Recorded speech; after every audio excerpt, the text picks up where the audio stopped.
یہ آیت تو سورہ بقرہ میں نازل ہو چکی تھی.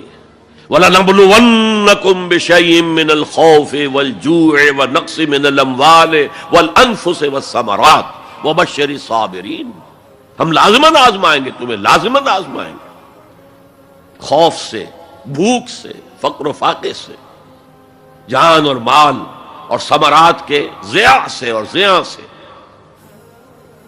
فصل تیار کھڑی ہے اور عین وقت آ گیا ہے جنگ کا، اور وقت پر فصل کھجور کی اتاری نہ گئی تو تباہ ہو جائے گی. لیکن نہیں، نکلنا ہے. یہی معاملہ تھا جو کہ تبوک کے موقع پر ہوا ہے. قحط کی کیفیت تھی اور اب فصل تیار تھی، اب ساری امیدیں اس فصل پر تھی، کھجور کی. لیکن ظاہر ہے کہ کھجور کی فصل اتارنا کوئی عام خواتین کا کام تو نہیں ہے. لیکن مردوں سے کہا جا رہا نکلو اللہ کی راہ میں، سب کے سب. پہلی مرتبہ نفیر عام تھی، ہر صاحب ایمان نکلے. تو ایک بہت بڑی آزمائش.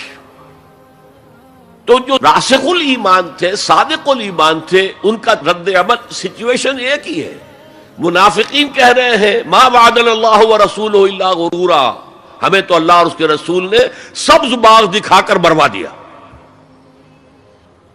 اور اہل ایمان کہہ رہے ہیں ھذا ما وعدنا اللہ ورسولہ وصدق اللہ ورسولہ وما زادہم الا ایمانا وتسلیما. اور ان میں نہیں کوئی شے بڑی مگر ایمان اور تسلیم کے. جبکہ وہ جو ایک کانسٹیٹیوشنل ایمان ہے وہ ایک جامد شے ہے. It's a legal status that you get as a Muslim. تو یہ اسٹیٹس نہ گھٹتا ہے نہ بڑھتا ہے. یہ نہیں ہو سکتا کہ ایک باپ کے اگر 2 بیٹے ہیں اور ایک متقی ہے، زاہد ہے، عابد ہے، تہجد گزار ہے، دوسرا فاسق و فاجر ہے، تو وراثت میں اس تہجد گزار کو زیادہ حصہ ملے اور دوسرے کو جو ہے وہ کم ملے. نہیں، ایکول. المسلم کفو لکل مسلم. تمام مسلمان آپس میں جہاں تک ان کے لیگل اور پولیٹیکل حقوق کا تعلق ہے برابر. تو یہ فرق ہے ایمان اور اسلام میں. البتہ یہ میں آپ کو بتا چکا ہوں کہ یہ بھی ہو سکتا ہے کہ اسلام پہلے آئے، ایمان بعد میں آئے. ہم میں سے جب بھی اللہ تعالیٰ کسی کو نصیب فرما دے حقیقی ایمان، یقین والا ایمان، جیسے میں نے دعا کی اللہم نور قلوبنا بالایمان، اے اللہ ہمارے دلوں کو منور کر دے، روشن کر دے ایمان کے ساتھ، نور ایمان سے جگمگا اٹھے ہمارا دل. واشرح صدورنا للاسلام، اور ہمارے سینوں کو کھول دے اسلام کے لیے، اسلام کی ہر شے ہمیں حسین نظر آئے. حضور صلی اللہ علیہ وسلم کی حیات طیبہ کے آخری ایام میں یہ واقعہ پیش آیا کہ حضور مسجد نبوی میں تشریف فرما ہے، مجمع موجود ہے. اچانک ایک شخص ظاہر ہوتا،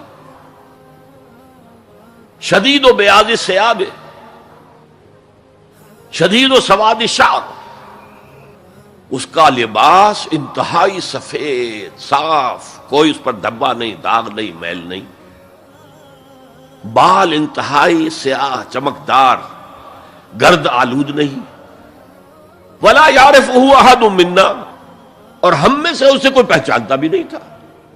کسی بھی ریت سے، خاک سے بالکل آلودہ ہوئے بغیر بال ہیں، تو شاید یہ مدینے کا رہنے والا ہو. تو مدینے والوں میں سے کوئی تو ہوتا کہ جو اس کو جانتا پہچانتا، کوئی نہ کوئی تو گریٹ کرتا اس کو مجمع میں، آؤ آؤ ادھر آ جاؤ، میرے پاس آ جاؤ. کوئی نہیں. اور اگر براہ راست باہر سفر سے آ رہا ہے تو کچھ گرد آلود بال ہوتے، کچھ کپڑے میلے کچیلے ہوتے. تو لوگ حیران تھے. اور مزید یہ کہ اس نے سیدھا تیر کی طرح مجمع کو چیرتا ہوا حضور کے عین سامنے جا کر بیٹھ گیا. اب لوگ حیران ہیں، یہ ہے کون؟ اس کی یہ جرت، یہ جسارت. اور اس طرح دو زانو بیٹھا کہ حضور کے گھٹنوں کے ساتھ اپنے گھٹنے جوڑ دیے اور حضور کی رانوں پر اپنے دونوں ہاتھ رکھ دیے.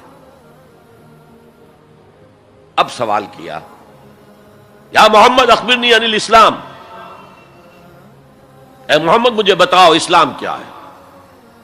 حضور نے فرمایا وہی جو میں ابھی آپ کو حدیث سنا چکا ہوں، الاسلام ان تشہد اللہ الہ الا اللہ وان انا رسول اللہ وان تقیم الصلاۃ وتؤتی الزکاۃ وتصوم رمضان وتحج البیت ان استطعت الیہ سبیلا.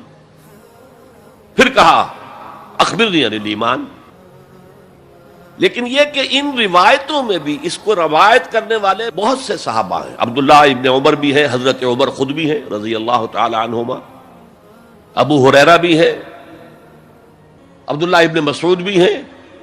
چونکہ ایک مجمع میں واقعہ ہو رہا تھا نا، تو مجمع کے اندر تو بہت سے لوگ سن رہے ہیں. اگرچہ جیسے آج بھی ہوگا کہ میں جو بات کہہ رہا ہوں، آپ میں سے بہت سے حضرات میری ساری بات سن کر اگر کہیں جا کر رپورٹ کریں گے تو ان کی باتوں میں اختلاف ہو جائے گا. لہذا اس حدیث کی روایت میں اختلاف ہے. بعض روایتوں میں یہ ہے کہ پہلے پوچھا اخبرنی عن الایمان، پھر پوچھا اخبرنی عن الاسلام. اور یہ جو حضرت عمر کی روایت ہے اس میں ہے سب سے پہلے آپ نے پوچھا اخبرنی عن الاسلام، پھر دوسرا سوال آیا اخبرنی عن الایمان. اچھا، اس کے بعد ایک دو سوال اور بھی کیے، اب میں تفصیل میں نہیں جا سکتا. پھر وہ شخص چلا گیا. حضور نے کہا ذرا اس کو بلانا واپس، تو دیکھا تو کہیں بھی نہیں. زمین کھا گئی، آسمان اچک کر لے گیا، اللہ جانے.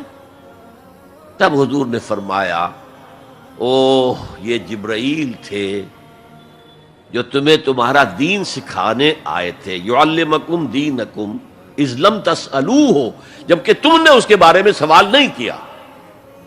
اور یہ پہلی بار ہے کہ میں جبرائیل کو پہچان نہیں سکا. انسانی شکل میں وہ آئے اور میں پہچان نہیں پایا، ورنہ اکثر حضرت دہیہ کلبی کی شکل میں آتے تھے انسانی صورت میں. جب بھی حضرت جبرائیل آتے تھے، حضرت دہیہ کلبی جو ہے وہ بہت ہی حسین جوان رانا، ان کی شکل میں آتے تھے.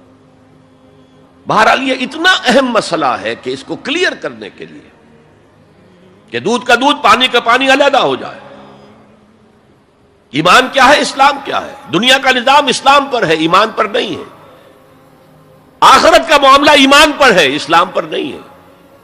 کوئی شخص مسلمانوں کا بہت بڑا قائد ہو، بہت بڑا لیڈر ہو، لیکن ہو سکتا ہے آخرت میں زیرو ہو. میں حدیث سنا چکا ہوں آپ کو. ایک شخص دنیا میں شہید سمجھا جا رہا تھا، ایک شخص دنیا میں بہت بڑا عالم سمجھا جا رہا تھا، ایک شخص دنیا میں بہت بڑا سخی سمجھا جا رہا تھا، اور اللہ نے سب کے دعوے جو ہیں ان کی نفی کر دی. تم نے جنگ کی تھی اس لیے لیقال جریء کہا جائے، بہت ہی جری آدمی ہے صاحب، بہت بہادر آدمی، کیا کہنے اس کے. لیقال سخی، بھائی بڑا سخی آدمی ہے، سخاوت کے دریا بہا دیے اس نے. بھائی بہت بڑا عالم ہے، اس سے علم کا کتنا جو ہے لوگوں کو فیض پہنچا ہے. وقت قیلا، یہ تمہارا مقصود تھا، وہ مقصود دنیا میں حاصل ہو چکا، تمہاری شہرت کے ڈنکے بج چکے، اب یہاں تمہارے لیے کچھ نہیں. اور پھر اللہ حکم دے گا اور فرشتے منہ کے بل گھسیٹتے ہوئے اسے جہنم میں جھونک دیں گے. تو وہ اسلام وہاں کام نہیں آئے گا. بلکہ اسلام کیا، اسلام پر اتنی اضافی خوبیاں بھی کام نہیں آئیں گی اگر دل میں ایمان نہیں اور اس کے نتیجے میں نیت درست